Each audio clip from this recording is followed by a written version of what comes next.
Babcock State Park is almost all woods. It was really kind of a spooky place.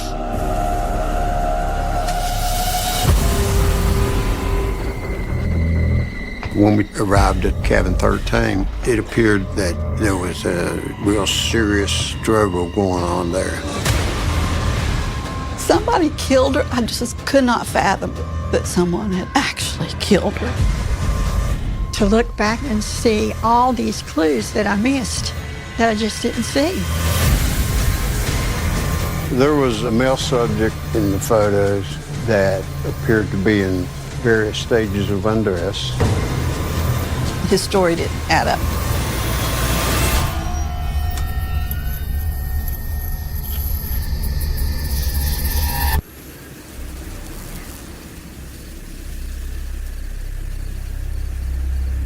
That night wasn't a lot of traffic out, nothing going on. So I decided to go have dinner.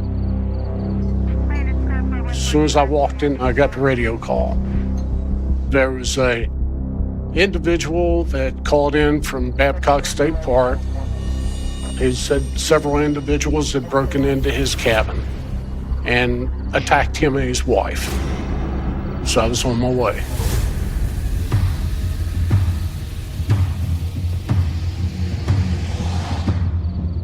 When I arrived on scene, there was the headquarters building, and that's where the call came from. He was there at the telephone, and the only thing he had on was a pair of brief white underwear. His legs were scratched.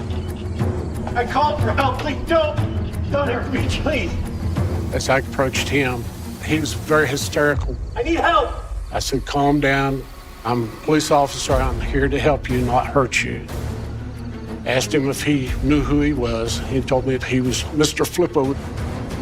He advised me at that time that his wife was still at the cabin. I asked him, which cabin were you at? He said, cabin number 13. So I told him to go with me. I placed him in my cruiser.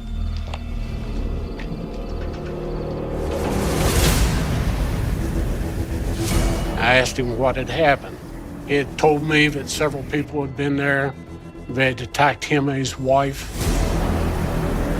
The distance between the headquarters building and cabin 13 is probably about 7/10 of a mile down a one-lane road. When we arrived at cabin 13, there was a Camaro sitting on the left-hand side of the road across from the cabin. Had looked like a white T-shirt or something hanging off the side view mirror. I said, did you arrive in this car? He said, no, I don't know who owns that car. I said, do you remember how you got here? He gave me very good details of his green Cadillac. There was no green Cadillac anywhere around.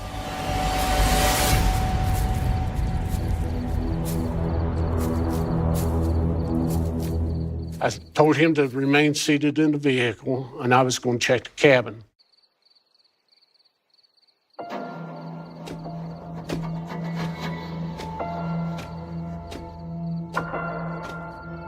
It had been raining that night, so it was kind of slippery.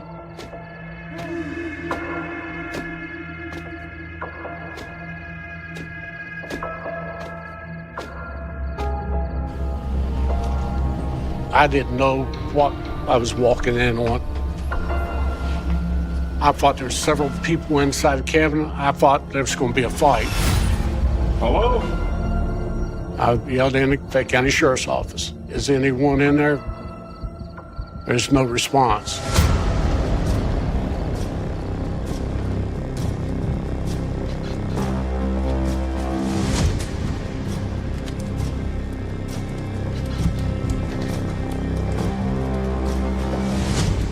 I looked over at the bed.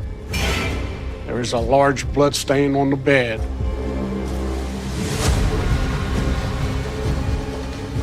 And I seen a lady laying between the bed and the wall. A lot of blood. At that point, I walked back out. Went back to my cruiser, got on the radio, and called for other assistance. And an ambulance.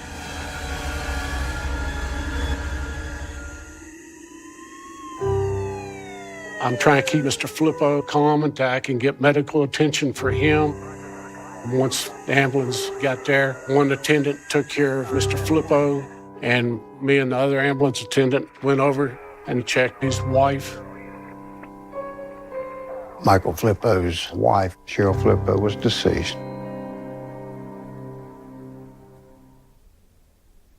You never think anything like this will happen. She was a beautiful person, and she brought joy to many people and to us.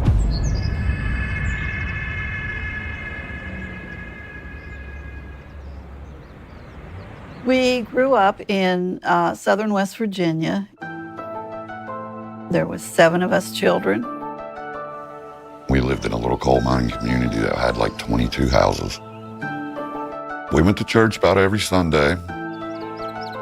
Cheryl, as far back as I can remember, she always was very devoutly religious. When we reached high school, you know, thinking about your future and what you want to be, and she prayed for the Lord's direction, and she felt the Lord told her she should be a minister's wife. Michael was in college studying to go into the ministry. So when Cheryl and Mike were introduced, Cheryl was very interested because she felt the Lord works in wonderful ways. When Cheryl and Mike got married, Cheryl was 19 and Michael was a few years older. She glowed. She was so happy.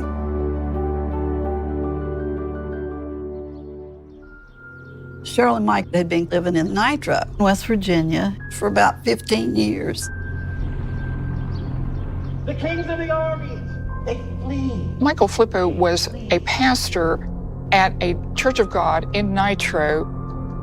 He was a typical Church of God minister. He spoke in tongues. He did his altar calls. Gain the command. Great is the tidings of those. More than faith. Cheryl absolutely took her role as a pastor's wife extremely seriously. She felt that they were like a couple in their ministry as well as a couple in their marriage. She was constantly doing things for the church, for people in the church. She had lots of roles in the church. She was part of the women's group. She was youth leader, Sunday school teacher. I mean, she did all different kinds of roles that Michael needed her to fill. And Cheryl loved those things. They was always busy going to church, going to hospitals and going to people's houses. Michael said that they were just riding around, and on the spur of the moment, they decided that they would like to spend the night at Babcock, where they could have a romantic evening.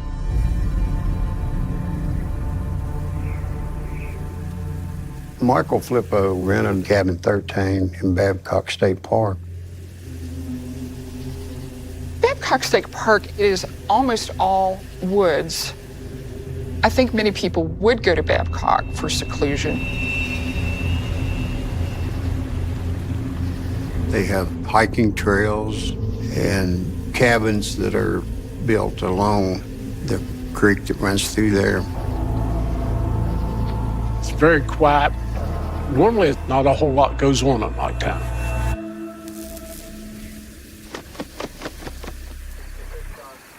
When I first got there, I met up with Sergeant Bryant, and he gave me a brief rundown of meeting Flippo. The police had to tell him that his wife was dead. He was sad and grieving, but they still had to ask him questions as they were moving forward with the investigation. Michael Flippo was confused, incoherent at times. The statement that he gave was they had a pleasant evening, eating ice cream and eating snacks. Then they retired for the evening. He stated that this intruder had broke into the cabin while he and Cheryl were sleeping and attacked them both. In her final moments of life, how much fear she must have suffered at that point.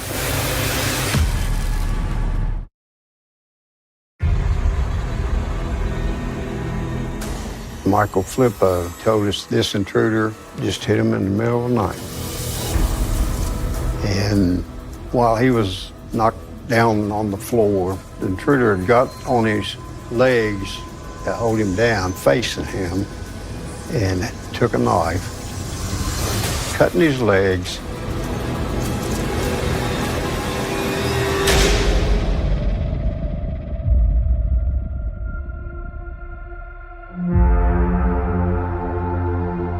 He was unconscious for a period of time.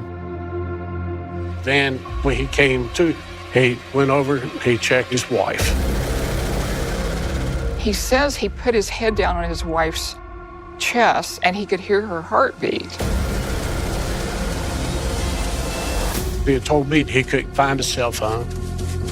So he ran out the door and he ran to use the payphone at headquarters.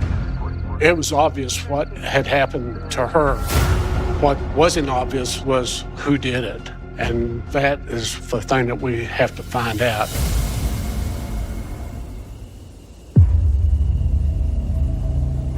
I left Garland with the house, let him process it. Early morning hours next morning. The area was searched. Babcock State Park is huge. Most of the park is wooded. The police start looking for that someone to check to see if he was out there. I placed an officer up at the mouth of the road, so if anybody left the area, we'd know about it. Every camp was checked. We went to the cabin, talked to the individual that was there, asked them if they heard anything. Told them to stay inside the cabin until somebody says it's okay to come out. No one who was near cabin 13 heard or saw anything.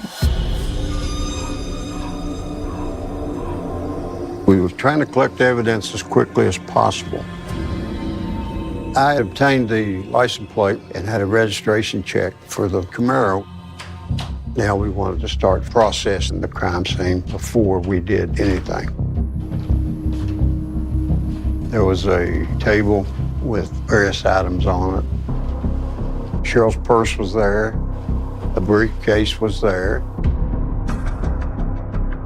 There was a bloody fingerprint that was discovered in the bathroom window on the inside roll of the duct tape. It appeared that there was a real serious struggle going on there. You could see the blood splatter on the wall. Various items turned over. The bedding had been pulled down to the foot of the bed. As Garlenberg processed the whole scene, he did find a piece of wood that he believed was the murder weapon. Cheryl Flippo had taken a severe beating. To think that someone could mutilate a human body like that, it's hard to forget.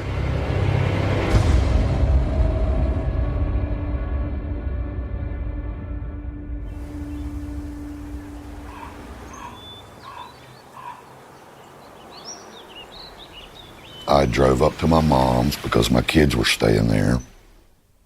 And when I opened the door, I heard Pamela screaming.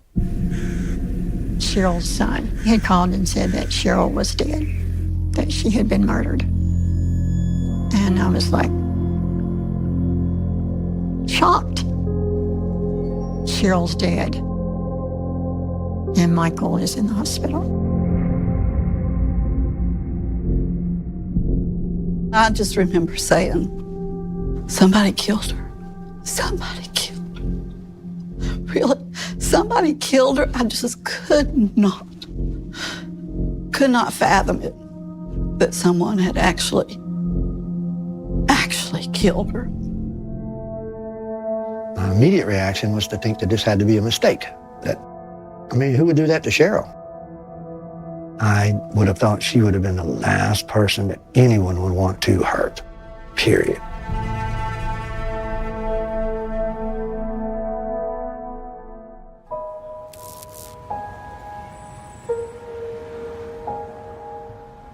Flippo was being treated at the hospital. There was a small wound to his forehead, and he got struck in the back of the head and some cuts on his leg. Very, very minor. So he got released from the hospital. He was transported to the sheriff's department where they performed a more in-depth interview. When he was questioned about who could do this to you, Michael Flippo appeared scared. He said someone was communicating threats to him. He said, somebody's stalking me. The stalker was in and out of their lives, and now he was back.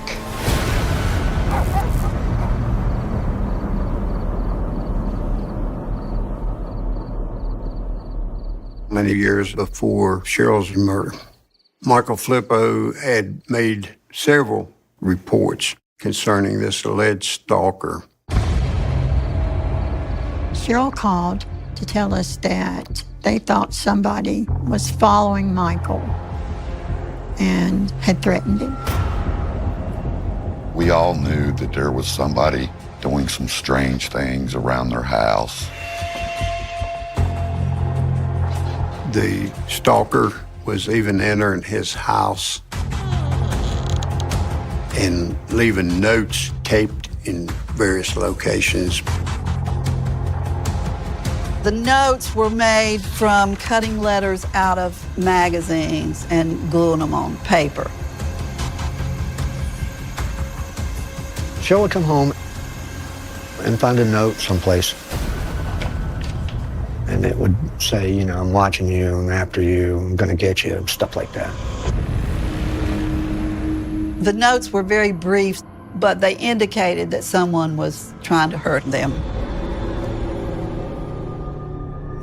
The idea that the stalker could come into their home and do that and disappear, that was very scary. I do remember telling Cheryl, you guys should not be alone. It seems like when you're alone, that's when you're more at risk. Cheryl did at one point tell her friend, I believe somebody's trying to kill me.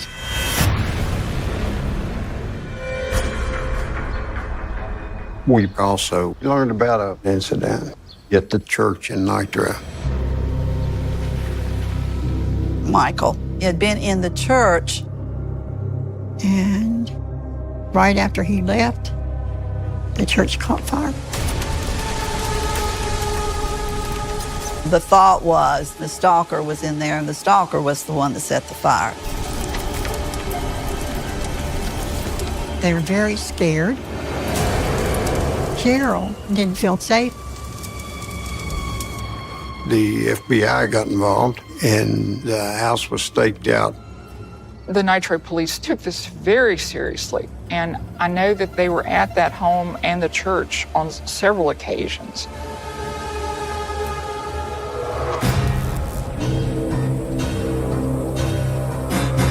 Michael began to tell his church family, Cheryl, and the Nitro police that he was once again being stalked. He reported to the police that among the many things that would indicate the stalker was there was this note that said, April showers, bring May flowers to your grave.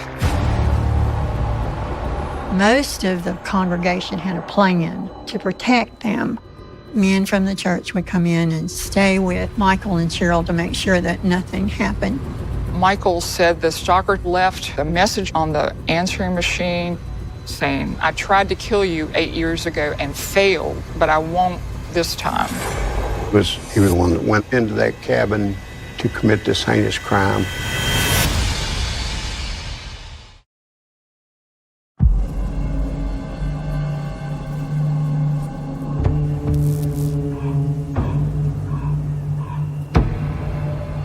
We had been at the cabin all day.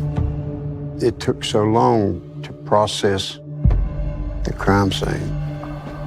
We wanted to preserve and to collect evidence slowly, meticulously. There was a briefcase laying on the table. There was some papers in there that had Michael Flippo's name and address on there. There was an envelope that appeared to have photos in it. There was a male subject in the photos that appeared to be in various stages of undress. The man was standing by a car, taking off his pants. The police have no idea who this man is in those pictures, and no idea of his relationship to the Flippos. We went to Nitro to talk to the members of the church. The members of the congregation were very leery about talking to law enforcement. They loved their pastor, they loved their pastor's wife. The people of the church felt loyal to the Flippos.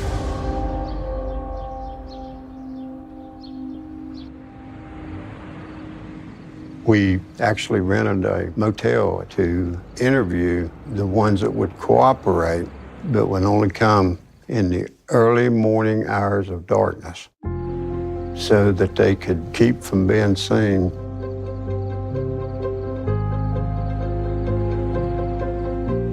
When we interviewed some of the congregants, we determined the person in the photograph was an individual by the name of Joel. Joel was a friend of Michael Flippo's. He was a young adult. I believe he was 25 years old. I knew a little about Joel. Michael was trying to counsel him and provide spiritual guidance. Michael started hanging out with Joel quite a bit. He had been trying to work out some kind of land deal with Joel, and they were going to go into some kind of business together. Cheryl was very anxious. She just seemed stressed. She had her reservations about it. I don't think she ever really trusted Joel. One particular couple informed us about the close relationship that Joel and Michael Flippo had developed. They said that strange things were happening in church, and that Joel had even started occupying the seat that Cheryl Flippo normally occupied in the church. That made her uncomfortable. She didn't understand that.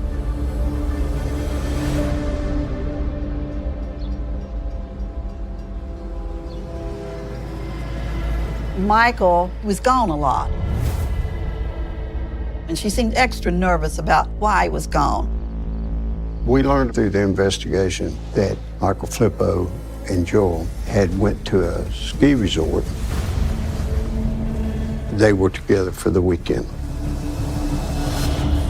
and spent the night together in one room. I'm sure a lot of Michael's behavior disturbed her, and I'm sure her gut was telling her things weren't right.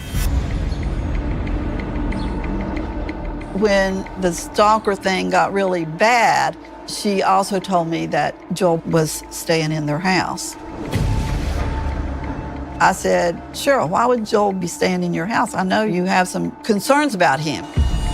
And she said Michael brought him into the house because he was an expert with a gun. So that would offer them some protection if somebody tried to harm them.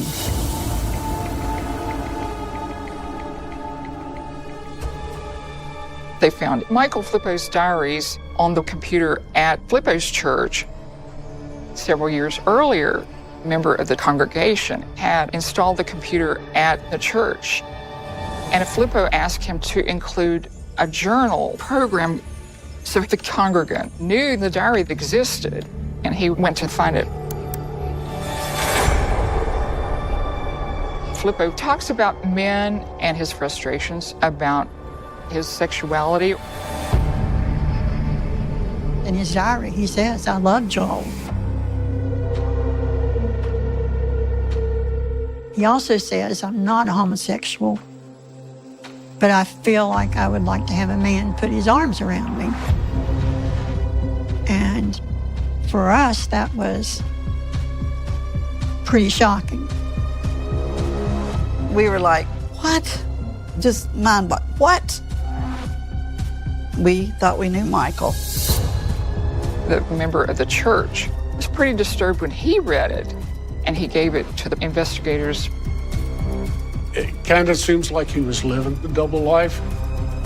So we wanted to get as much information about the marriage as possible. Inside Cheryl's Bible, which was located inside the cabin, was a letter that had been written to Michael Flippo. In Cheryl's letter, she was clearly expressing frustration. She said something like, "I'm so tired of going to bed punished." She said, "I do love you, but I hate this competition that you've created."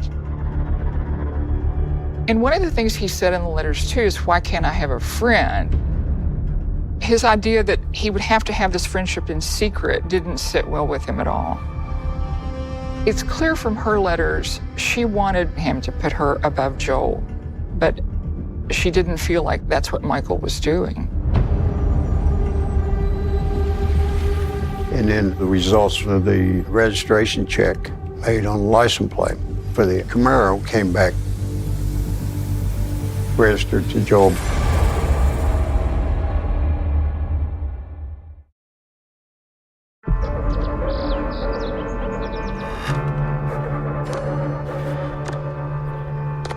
It was becoming pretty clear that the police had serious questions about the relationship between the two men.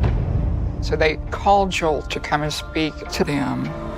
Joel denied that he had any involvement with the murder. He clearly stated it was his car, but he was not there. And he said that Flippo was threatened by a stalker and wanted to get away.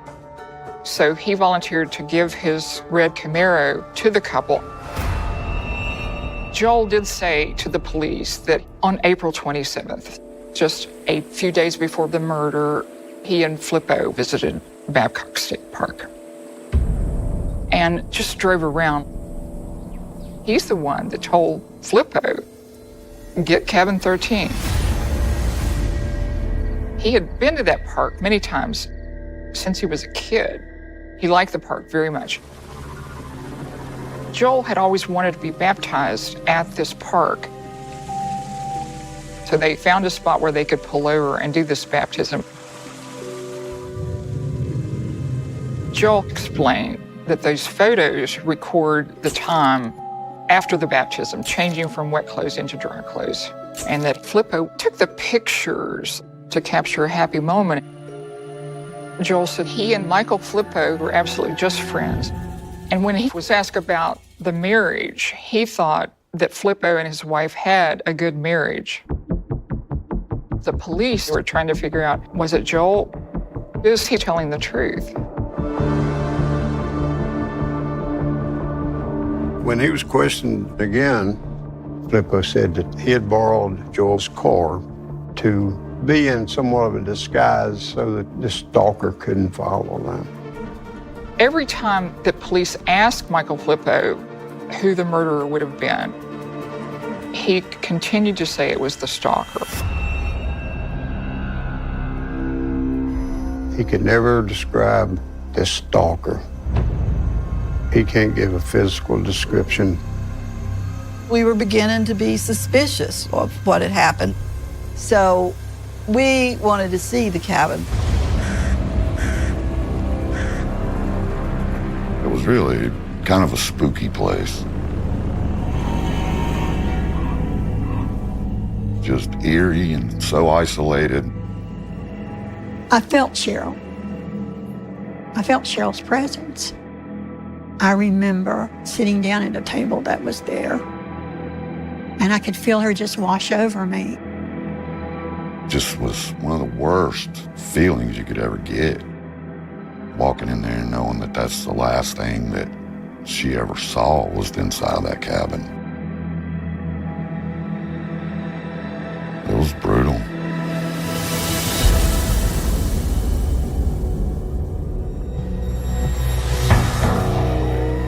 Now we wanted to go back and look at the photographs in case we missed something with the naked eye. At first impression, the attack occurred in the bed. But when I looked at the blood pool on the floor, you could see where something had been dragged through the blood. It seemed like someone picked up a pillow, sopped it up with the blood on the floor, and put it on the bed. Someone was trying to make it look like Mrs. Flippo died in the bed instead of on the floor. When you're looking at the rocking chair turned over, it would give the impression that there was a struggle. You start looking closely, there was clothing neatly stacked underneath the rocking chair. Then I noticed that footprints were very evident at the cabin.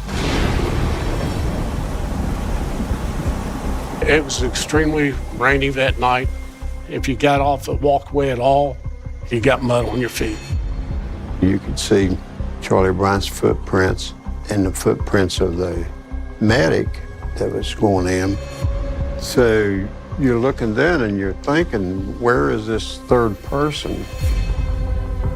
In my opinion, Michael Flippo couldn't describe this stalker because there was no stalker involved. This was a staged crime scene.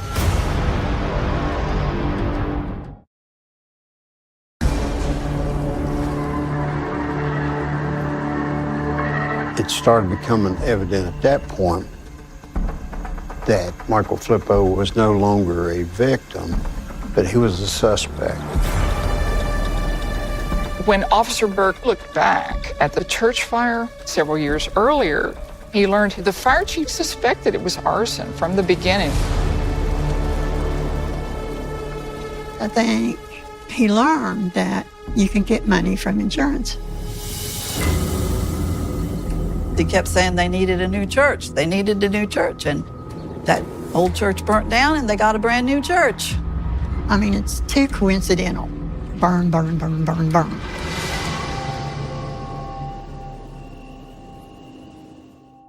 Our investigation also revealed a background of embezzling money. Just before the murder, there was a child who desperately needed a liver and pancreas transplant. Everybody rallied around this family, and ultimately they raised almost $90,000.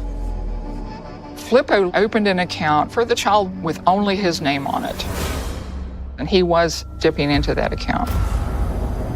There was around $12,000 missing. Flippo took that money and he was never held to account. He always liked expensive things, always liked to impress people. It'd always been about money. Cheryl was determined that they would live with a budget and save money for their retirement, which was not Michael's plan. We discovered a life insurance policy had been taken out.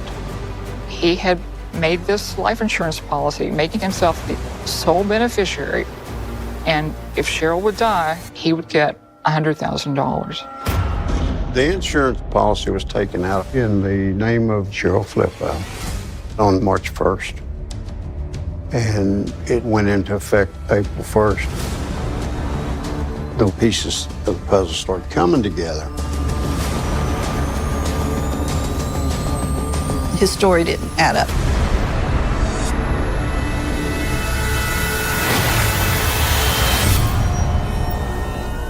He did this.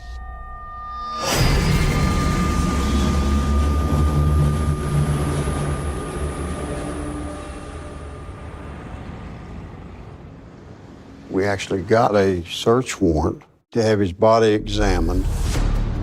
So we took Michael Flippo to the medical examiner.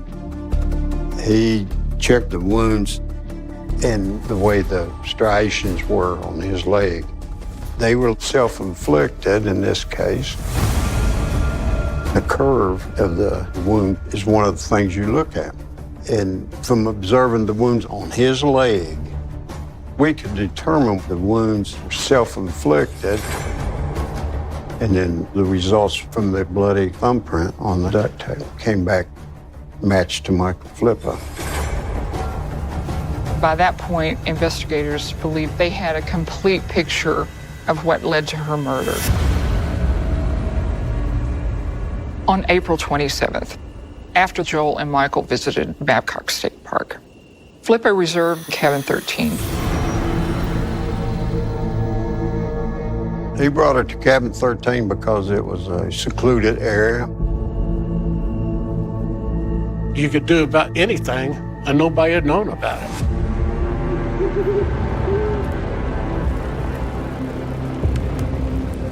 What I think occurred was that Cheryl and Michael had laid down in her mind to go to sleep and have a restful evening.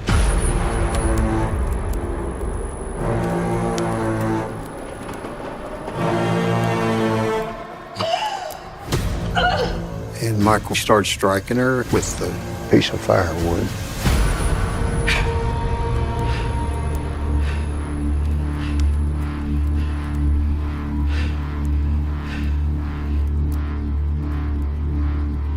I can't imagine what went through her head at that point. It's the worst kind of betrayal.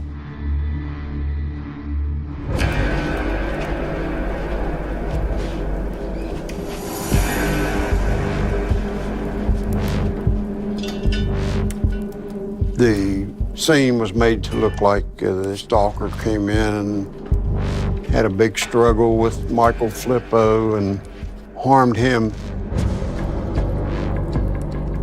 He fled the scene.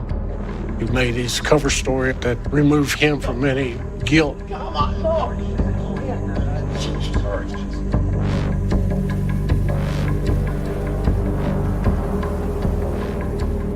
The day before Cheryl Flippo's funeral, we went to Nitro and arrested Flippo.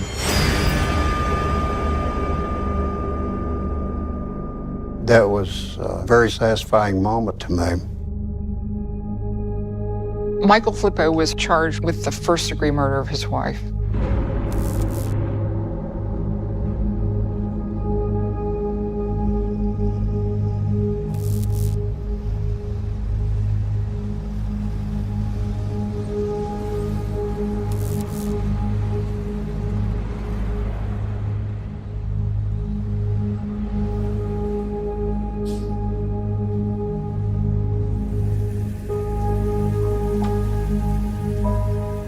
You fought for justice for her. You wouldn't have been able to live without justice for her. But it didn't make the pain go away. We never got a confession. We never heard anything other than the fabrication he told us up front. We did debate whether or not anybody else was involved. But when we sat and listened to Garland Burke tell us that he was at that cabin for 5, 6, 7 days, he could not find a molecule or a hair sample or a blood spatter or anything that did not belong to those two people.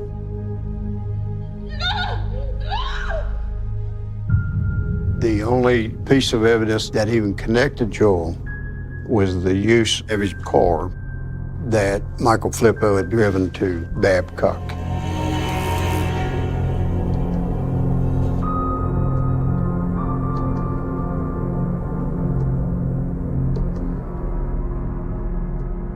I thought I was good in judging people. And to look back and see all these clues that I missed, that I just didn't see. There wasn't a stalker. Michael was the stalker.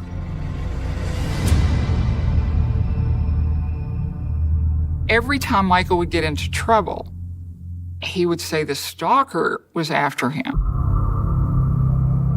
It was like his ace in the hole, you might say. For a preacher, I think he was very devious. He betrayed all those people, not just us and her and his family. He betrayed all those people that he supposedly was ministering to. In my mind, you know, it's like she paid the price for his sins. And how is that right? Cheryl was our angel on earth. She wasn't perfect, but that she was our angel on earth. She was the heart of our family. So to lose that for us was insurmountable. I feel the pain as much today as I did in 1996.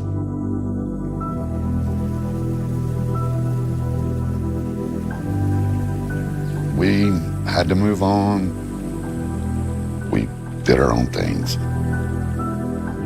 It was extremely hard to do it without her. It was for me.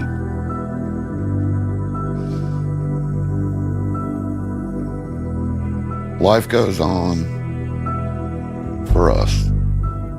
It will never be the same, but at least you have the solace of knowing that he'll never be able to do it to anyone else.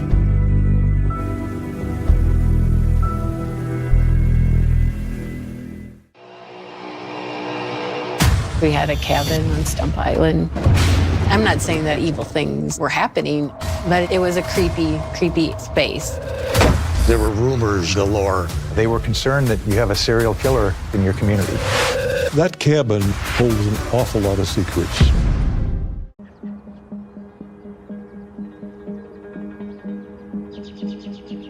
As I was trying to find the identities of these victims, I became pretty obsessed with this case. The first barrel contained skeletonized remains of an adult female and a young child. The second barrel contained 2 young girls. They just deserve names. They should not be nameless. I was sitting on my couch in my living room as I'm researching. That's when everything clicked. There were a few posts that stood out to me. A young woman that had disappeared, and there was a family member looking for her. I'm contacting her because I know that this is them. This is them. There's no way it's not them. Everything matches. And I'm like, this woman's gonna think I am a complete loon. Well, what can I lose? And within 7 minutes, she responds back, "You've got my heart pounding." And I'm like, oh my God. My hands started like shaking uncontrollably. I'm like, oh my God, oh my God, oh my God.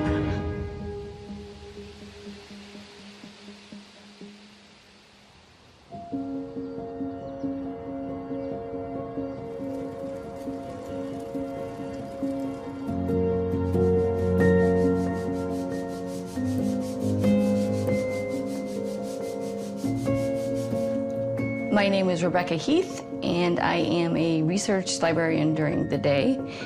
And by night, I like to look into true crime. Up until high school, I would spend a lot of times in the library.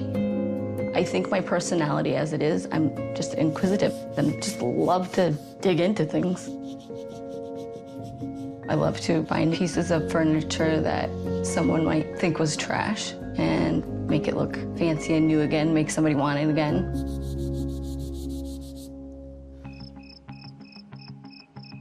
I had a very traumatic childhood. I craved a family. I craved belonging. These Jane Doe cases I researched are all nameless victims who belong somewhere. Bear Brook was the first case that I started looking into. The year was about 2010. There was a part of me that really truly wanted to believe that I was like a kidnapped kid, that I truly had a family that loved me and wanted me in their lives. And so I started searching missing girl, November 1985. And that is when the story popped up. November 10th, 1985, 3 days before I was born. The first barrel was found in New Hampshire. The first barrel contained skeletonized remains of an adult female and a young child, which they assumed was likely the mother and daughter. The victims had died from blunt force trauma. They had also been dismembered and placed into the barrels. The descriptions of the victims just did not match anyone that was missing. so they did not know who they were at that point. Back in 1985, they had done door-to-door interviews, and each person they asked knew nothing. It was just such a mystery. How did they end up there?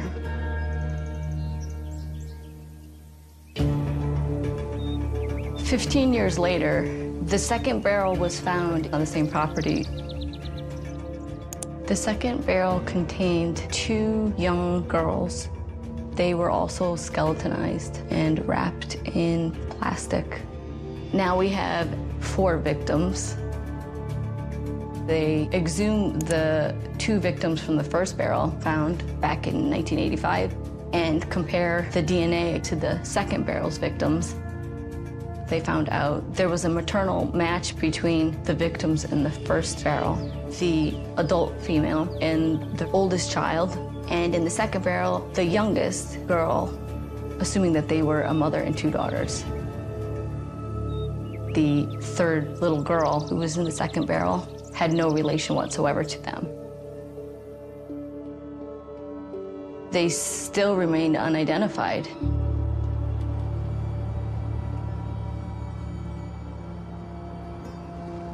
We just want to eat? Jane Doe cases specifically do resonate with me because I do see a version of myself in these Jane Does. I was raised in a religious cult, in a home that was not very loving. My environment at home, it was so toxic. So many people were just so miserable. I remember even as a kid just wondering, like, what is it like to be loved? Like, what is it like to be happy? I needed some way out. And they're like, well, you need to make a choice. It's us or the world. I was like, well, okay, I choose the world. As I was leaving, I remember trembling, being scared, because I didn't know anyone. And there's so many times I just wonder, like, how did I not somehow coming down the path of somebody that was just so evil and could make me disappear and no one would come looking for me? I think that's kind of really what drives me.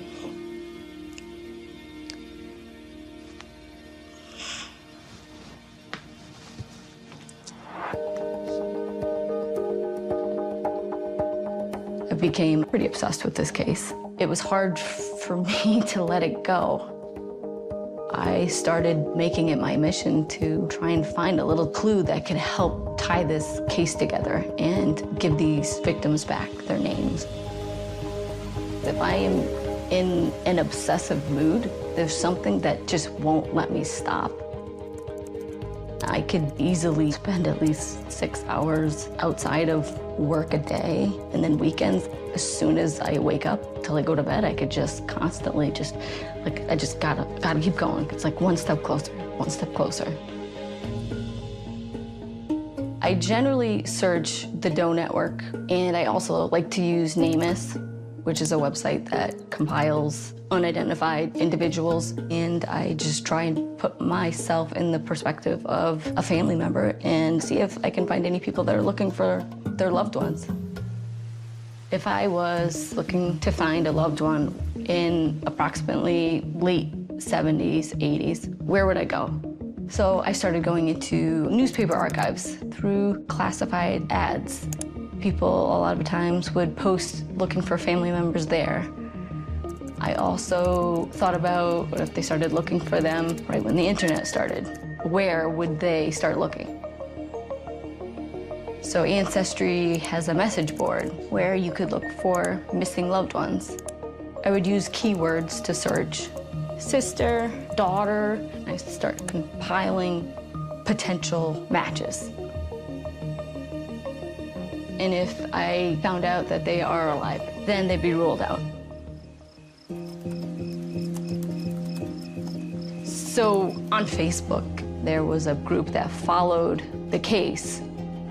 So if somebody posted something and someone posed a question, we might interact with each other in the comments section of the post. People would comment about the case and say, why is nobody looking for them? Like, how could you just let someone go? And to me, it wasn't that there wasn't anyone looking. It was, how do we find those people that are looking for them? And that's how I got in touch with Rhonda and Scott. I grew up in southern New Hampshire, about 45 minutes from Allenstown. In 2011, I came to this case, and it said that a woman and 3 little girls were found out here in a barrel in the woods in Allenstown. That really bothered me, that not only had someone killed them, but that somebody had actually robbed them of their names as well, and that they'd gone unidentified. Why wasn't there a huge outcry in New Hampshire, in New England, about their disappearance? And so I decided, I think I want to go down and see the area where they were found. I asked my siblings if any of them would go with me.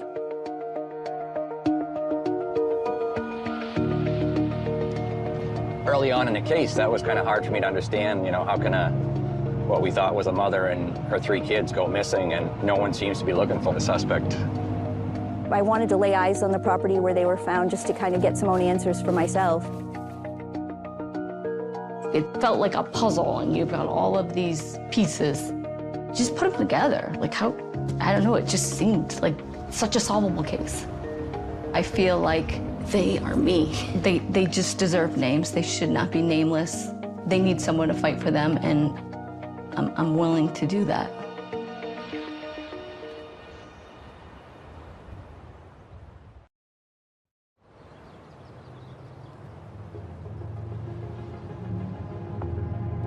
I am on my way to meet up with Rhonda and Scott.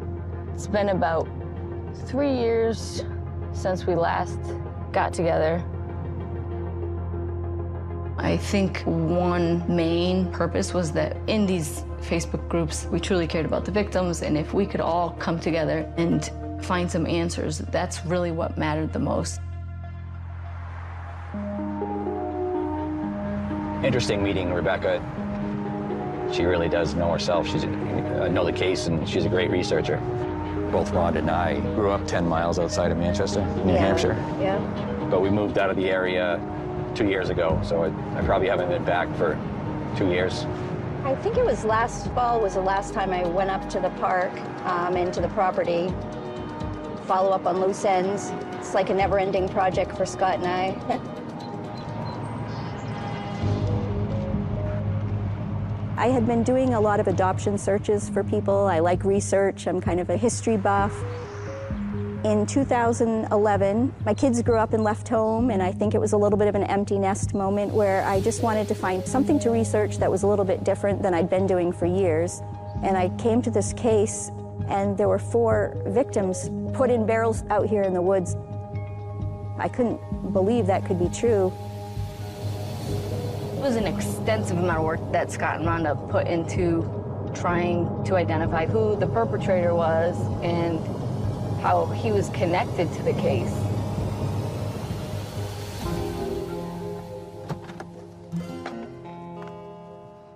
They had the same push and drive that I did. My mission was to try and find the identities of these victims. Rhonda and Scott had been just trying to go head first and find a suspect for the murders.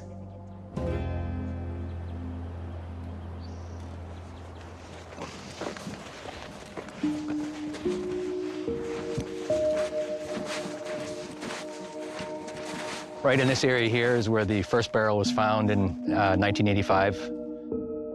It was found by a couple hunters, brothers who were out here. And at that time, you could look over into the mobile home park and you could see the various mobile homes. You could see the path where people walked their dogs. We figured that everybody in the neighborhood had been spoken to. Questions been asked. Many, many, many people told us they waited for the police to come and ask questions, and nobody ever did. Very shortly after they were found, the investigation was taken out of the hands of the local police and turned over to the New Hampshire State Police. And in a lot of people's minds, that's where the investigation fell apart. So finally, we just said, all right, we're just a brother and sister. We grew up in New Hampshire, and we believe this case can be solved. We know it can, and we just need to ask the right questions to find out. two things became very apparent. Nobody knew the little girls were found, almost nobody in the mobile home park. And you can just throw a rock over there practically. And the second thing was that we needed to focus on this property and the men who lived here, because why would you risk coming down here, down a private driveway, in sight of a mobile home park, dumping bodies? Likely, this person who placed them here was familiar with the property.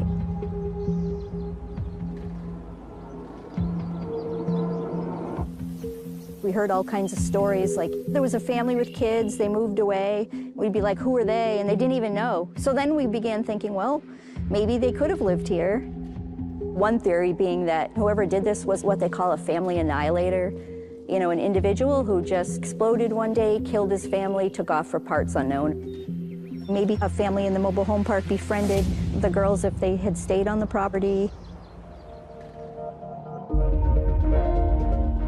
One of the biggest things we did was to recreate the trailer park, try to identify all the residents that lived there and contact them. Out of the 10 families that lived there in 1985 that also lived there in 2000, only one family knew that the little girls had been found, and clearly they didn't talk to their neighbors about it. None of the other families, I mean, we felt like we're having to prove, pull out the composites and show them.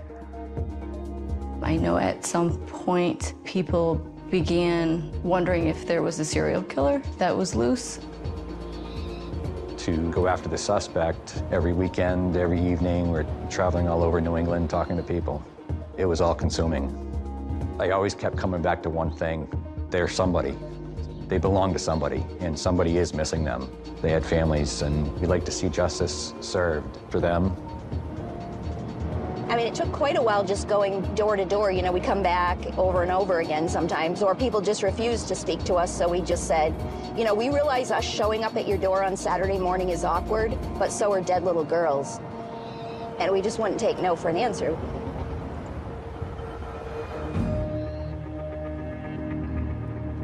Use the right two lanes to keep right to Elm Street, downtown, the Billiard. Rhonda and Scott had a blog going a couple of years before I started proactively searching for answers. But in the beginning, I was alone. I had nobody at all.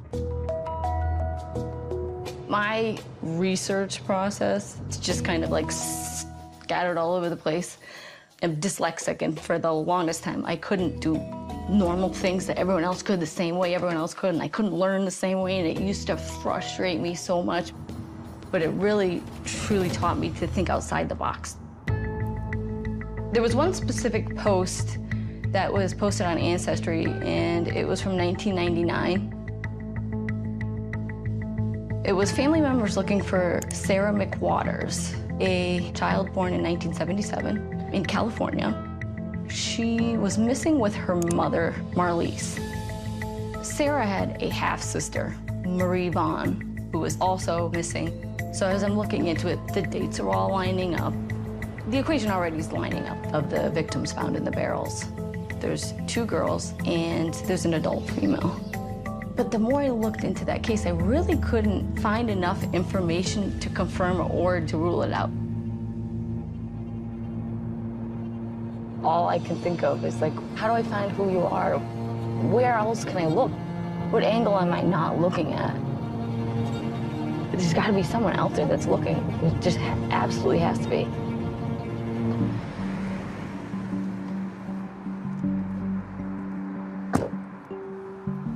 We wanted to find out who lived in the mobile home park. We got aerial photos from late 70s.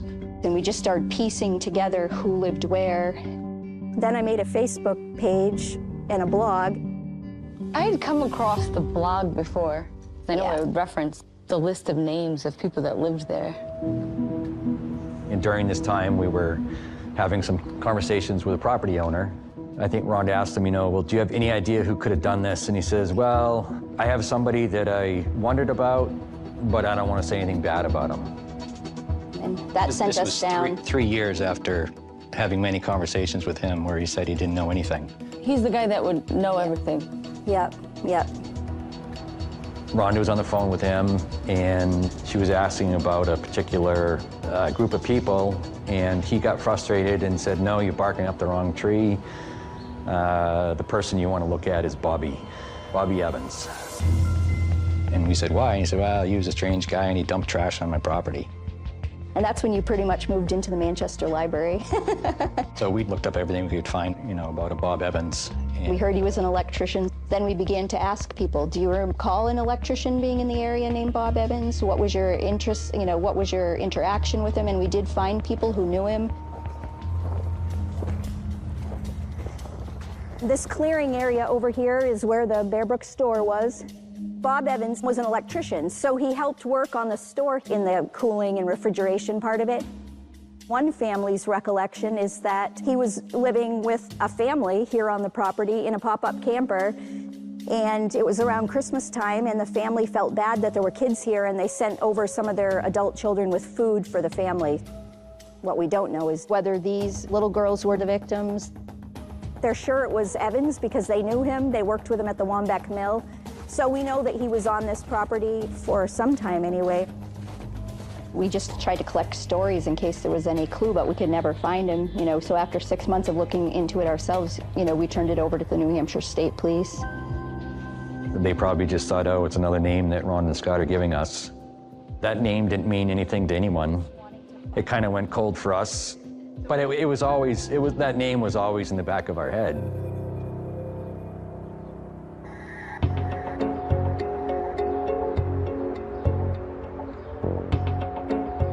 My name is Jeff Strelzin. I'm a Senior Assistant Attorney General at the New Hampshire Attorney General's office. There was going to be a press release because, there's a big break in the case. I'm at my desk at work. I'm like, okay, I'm going to need to see this press release. So I get my phone and my headphones, listening in. I'm like, okay, well, what's the break? What's the break? What's the break? We believe we have our killer of the Allenstown victims. We're confident that Bob Evans is the person who killed the 4 victims in Allenstown. The New Hampshire State Police said that the name Bob Evans first came up in 2014 in our research. It was pretty exciting. At that time, I didn't know Rhonda and Scott had researched Bob Evans. He had a beard and a plaid shirt and these piercing blue eyes. It really kind of came as a shock. He had many other victims besides just the victims that were in the barrels. When New Hampshire State Police had confirmed Bob Evans as the Bear Brook killer, he had already been incarcerated for an unrelated murder in California. They uncovered that he had also kidnapped a baby girl from New Hampshire in 1981, and he had abandoned her in California. Even though this baby girl was not one of the victims in the Bear Brook barrels, she had disappeared not too far from Allenstown, where Bear Brook State Park is located. Once they had the connection of this perpetrator, Bob Evans, in the area of the Bear Brook murders, police tried testing the DNA of this perpetrator, Bob Evans, against the DNA of the victims found in the barrels. The DNA test showed Bob Evans as the biological father of the middle child. We believe that Bob Evans' killing finally came to an end in California in 2002 with his last victim, Yoon Sun Jun. He certainly fits the profile of a serial killer. Ms. June had been murdered, dismembered, and was buried in the basement of her residence. Which I find so shocking. Bob Evans was caught and put in prison in California for his last murder, 17 years after the first Bear Brook victims were discovered. Evans was eventually charged with murder. He pled guilty in 2003, and in 2010, he died in prison of natural causes.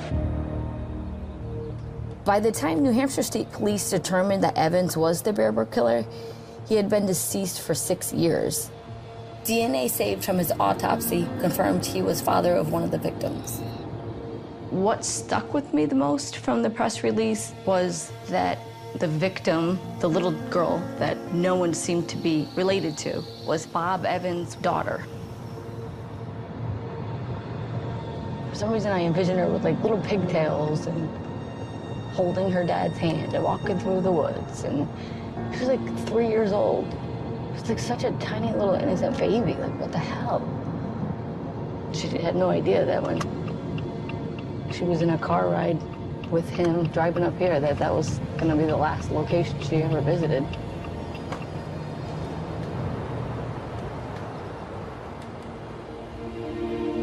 Now we have a suspect named, and the victims are still unidentified. When in general, you have the victims identified, and then that's how you find the suspect. It was the opposite in this case. This just opened a whole plethora of opportunities. With this information, I can start tracking his locations, searching for the identities of the victims. And at that point, I assumed that the adult female with her 2 children could have been living in the same property with Bob Evans and Evans' daughter. So they don't really know a lot about Bob Evans' locations. Knew he had one specific address that links to him. That's the known address. No one else is listed with him, although he claimed to have a wife that resided at that residence as well.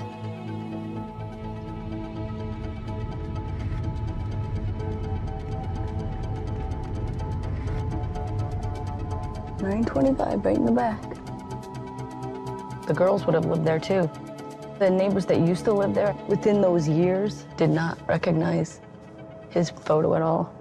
We'd imagine someone would remember 3 little girls.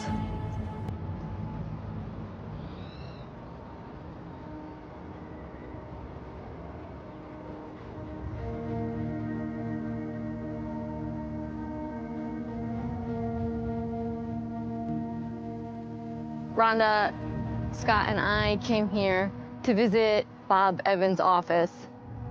He was hired to work here to manage the team that essentially broke the factory down.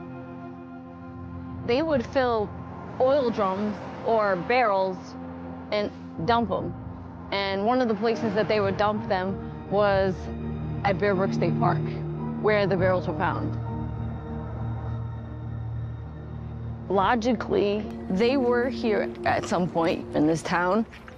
So when I come here, it's hard not to feel like you're reliving the moment when the girls were here.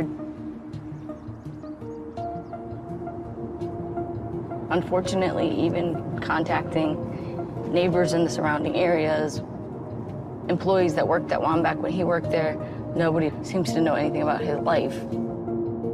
When working at Wambach Mills, there was one room that he left locked all the time. It wouldn't allow anyone to go into. What was in that room? Could he have been holding the barrels there? Found myself questioning what other angle can you possibly look at? Disappointment once again. These little girls and their mother were just nameless.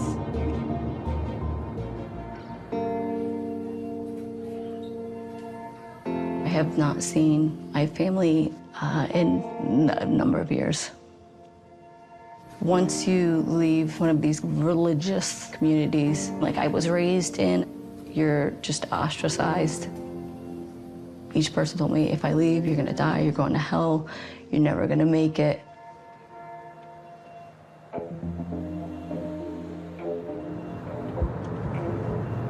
I guess, if anything, it made me push and dig even further. I had been looking for the victims. About 7 months, then there's an update in the case. The man known in New Hampshire as Bob Evans, that man's real name was Terry Rasmussen. Now, the suspect, who they believe to be Bob Evans, is actually just an alias. His true name is Terry Peter Rasmussen. Law enforcement used DNA from his autopsy and was able to build a family tree and figure out who he was and confirmed it with DNA from his son. The identification of Terry Rasmussen was the first time a killer had been identified using genetic genealogy.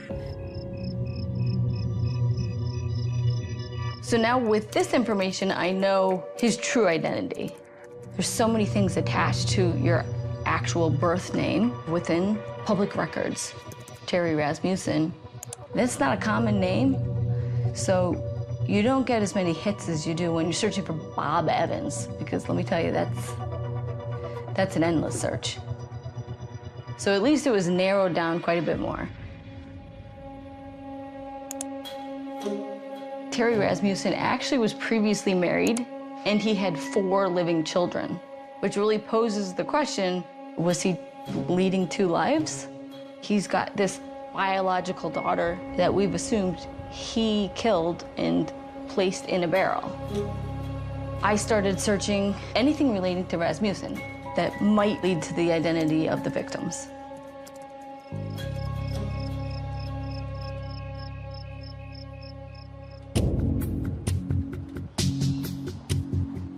It had been a year since the press release. There was a podcast coming out that was going to focus on the Bear Brook murders. This is Bear Brook. I'm Jason Moon. I immediately started listening to it, trying to just grasp any more additional information that perhaps I didn't know about the case at this point. This story grabbed the attention of more people. It showed the magnitude that this case really is. When I was listening to the 3rd or 4th episode, that's when everything clicked. The release of the isotope testing results was, in some ways, the final Hail Mary in the Bear Brook case. This specific episode focused on isotope testing that was conducted on the victims. Living things carry an imprint of their environment recorded in isotopes. It's like your body is coding everything that you've ingested over time. Radioisotope testing in the bones, teeth, and hair of the victims can offer one of the first real clues about where the Bear Brook victims came from. But they did tell with the adult female that she was possibly from California or surrounding states. The map for the related victims includes parts of the West Coast. As soon as I heard that, I remembered that one specific post on Ancestry message board. That Ancestry post from 1999 with Sarah McWater's family looking for her. A child born in 1977 who disappeared in California. And I'm like, pause the podcast, rewind it back, and I listened to it over again. Parts of the West Coast. And as I'm listening, I'm like, I don't know. I really think that could be them. Sarah McWaters could be one of the victims. She could have been one of the 2 daughters that were related to the adult female. I'm gonna contact that woman who posted in 1999. I'm contacting her because I know that this is them. This is them. There's no way it's not them. Everything matches. There's just no way. And I'm like, all right, how am I gonna contact her? I'm like, that's probably a broken email address. That's from 1999. I'm gonna find her on Facebook. So I'm like looking through and I find the person's name. I'm like, all right. Hey, just wondering, are you the same person that posted an Ancestry message board post from 1999 looking for Sarah McWaters? And I'm like, this woman's gonna think I am a complete loon. Well, what can I lose? And say within 7 minutes, she responds back, yeah, it is, it's me. You've got my heart pounding. Oh, okay, I'm just wondering if I could help you find her. Then she starts just giving me like little tidbits on Marlies. Marlies had 2 daughters, Sarah McWaters and Marie Vaughn. And she goes, oh yeah, and by the way, we believe that she ran off with a guy and his name was Rasmussen. And I'm like, oh my God. My hands started like shaking uncontrollably. I'm like, oh my God, oh my God, oh my God, oh my God. I'm like trying to type, I'm like, oh my God. It's really them, it's really them, it's them, it's them, it's them.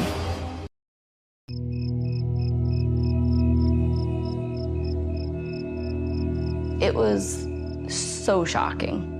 I could not believe that I found out the identification of the victims.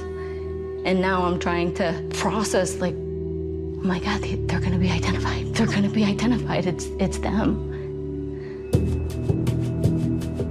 So the next day, I contacted Detective Headley in California. I'm like, I think I have a credible tip. There's two girls, Sarah McWaters and Marie Vaughn. There were half-sisters missing with their mother, Marlise Honeychurch, in California. Like, I'm sure you get this all the time, but I really, really, really, really, really, really believe that this is the victims of the Bear Brook murders. Marlise Honeychurch disappeared with a guy with the last name Rasmussen. And they're like, so what's your relation to this case? Just a hobby. I look into these cases. And I think he was a little skeptical at first, but then slowly warmed up to the idea that a member of the public could offer a tip. The next day, Sarah McWater's family was up in New Hampshire getting their DNA test against the victims. After the family members had their DNA tested, we waited and waited and waited for what seemed like forever. Hans, come on. Come. Marlise's family had mixed feelings. They believed that it likely was her and that it was the children, but at the same time, they were still hoping it wasn't her. They were hoping that, you know, she had just moved on and was living a fulfilled life.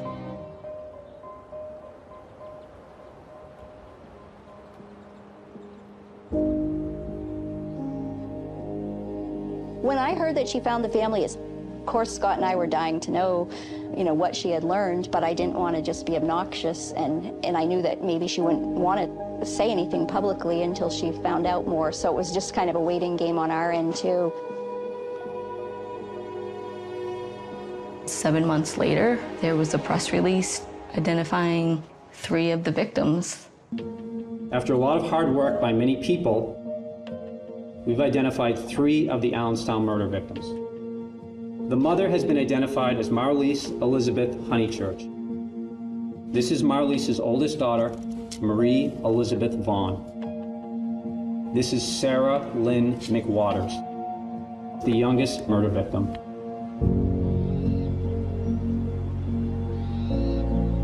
You know, you started to learn a little bit about these people that you've been trying to identify for all those years, and now they had faces, they had names, they had families, and that's when I think there was a lot of sadness at that point. They had kind of become our family because nobody else was advocating for them, and you know, it kind of took them on as, I guess, as our family, and I didn't realize that till afterwards. Unfortunately, there's always going to be questions that we will never get answers to, and I think that's always going to haunt us. I know there was years that nobody knows where he was, and most likely there are more victims. Did you go to the funeral? Yes, Rhonda and I went to the funeral, and we got a chance to meet Marlise's siblings.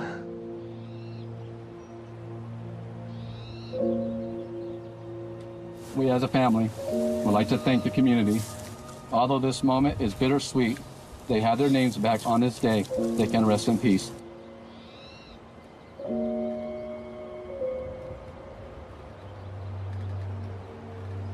I believe it's just a matter of time before Rasmussen's biological daughter is fully identified.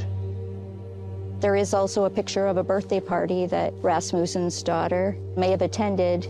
If the right person saw the picture and came forward, then perhaps she could get identified. Really, it's an appeal to the public. If her composite looks familiar, or if the circumstances of her life seem familiar, it would be really helpful if the public could submit tips about who she might be.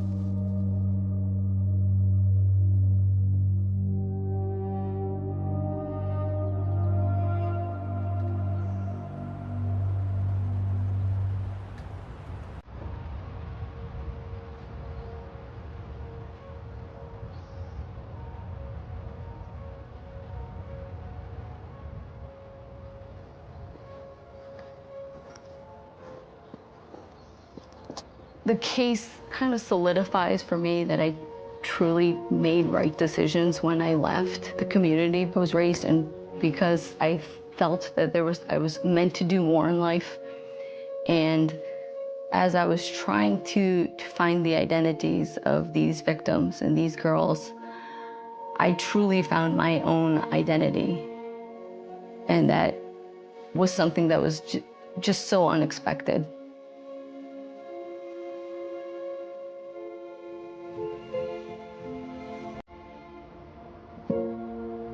I am still working on this case.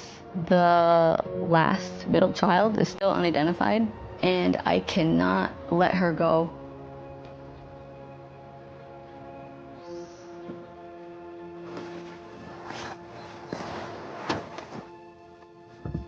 Are you okay? This part was like getting really mad that she's not identified. I thought by the next time I'd come back, she'd be identified.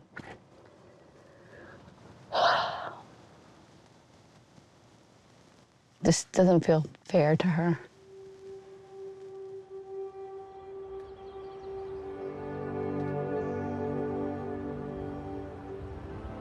She deserves her own name. She deserves to have her own identity rather than the daughter of a serial killer.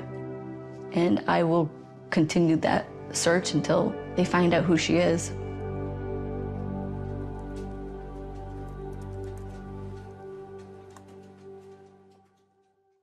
So then we began thinking, well, maybe they could have lived here. One theory being that whoever did this was what they call a family annihilator. You know, an individual who just exploded one day, killed his family, took off for parts unknown. Maybe a family in the mobile home park befriended the girls if they had stayed on the property. One of the biggest things we did was to recreate the trailer park, try to identify.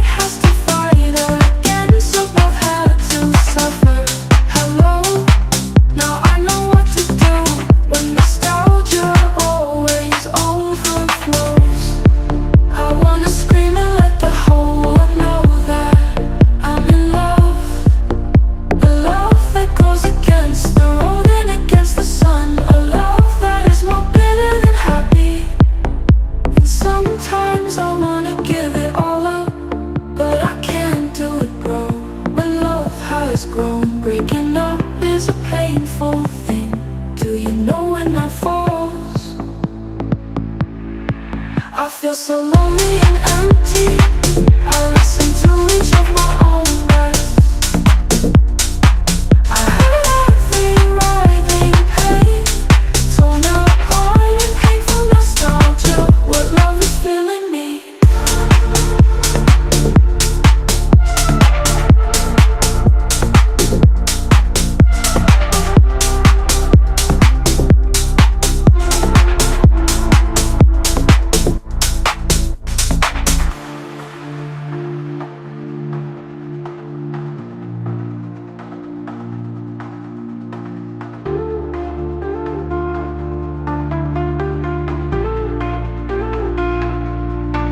Then I will never forget it forever. Then this heart has to fight again, so both had to suffer. Hello, now I know what to do when nostalgia always overflows. I wanna scream and let the whole world know that I'm in love. A love that goes against. It was family members looking for Sarah McWaters, a child born in 1977 in California. She was missing with her mother, Marlise. Sarah had a half-sister, Marie Vaughn, who was also missing. So as I'm looking into it, the dates are all lining up. The equation already is lining up of the victims found in the barrels. There's 2 girls and there's an adult female. But the more I looked into that case, I really couldn't find enough information to confirm or to rule it out. All I can think of is like, how do I find who you are? Where else can I look? What angle am I not looking at? There's got to be someone out there that's looking. It just absolutely has to be.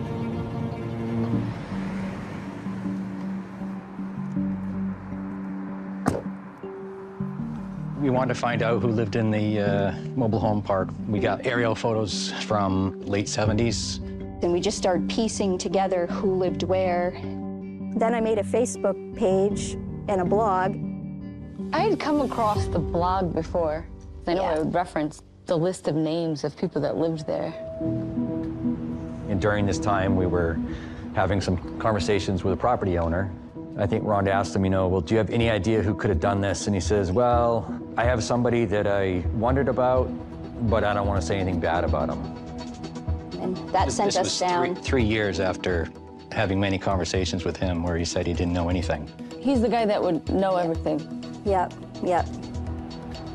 Rhonda was on the phone with him, and she was asking about a particular group of people, and he got frustrated and said, no, you're barking up the wrong tree.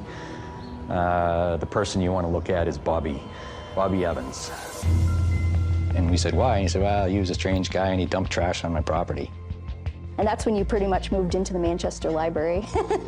So we looked up everything we could find, about a Bob Evans. We heard he was an electrician. Then we began to ask people, do you recall an electrician being in the area named Bob Evans? What was your interest, what was your interaction with him? And we did find people who knew him.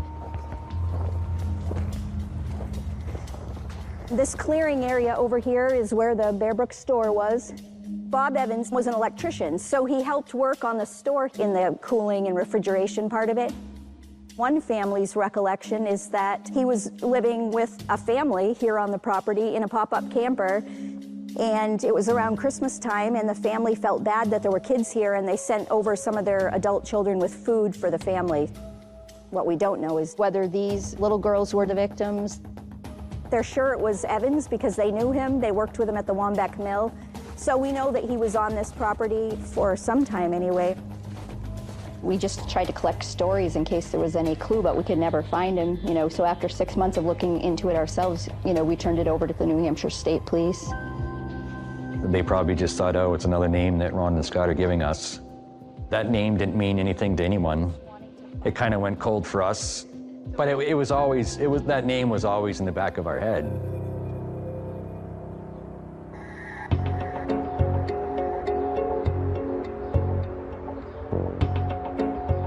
My name is Jeff Strelzen. I'm a Senior Assistant Attorney General at the New Hampshire Attorney General's Office.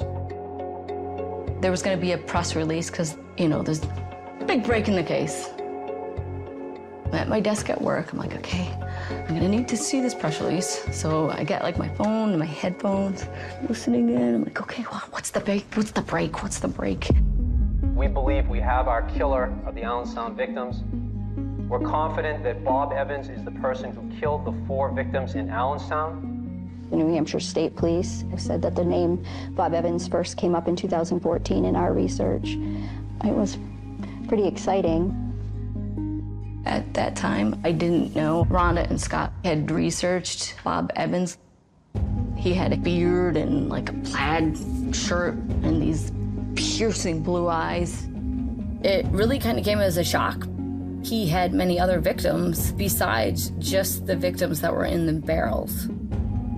When New Hampshire State Police had confirmed Bob Evans as the Bear Brook killer, he had already been incarcerated for an unrelated murder in California. They uncovered that he had also kidnapped a baby girl from New Hampshire in 1981, and he had abandoned her in California.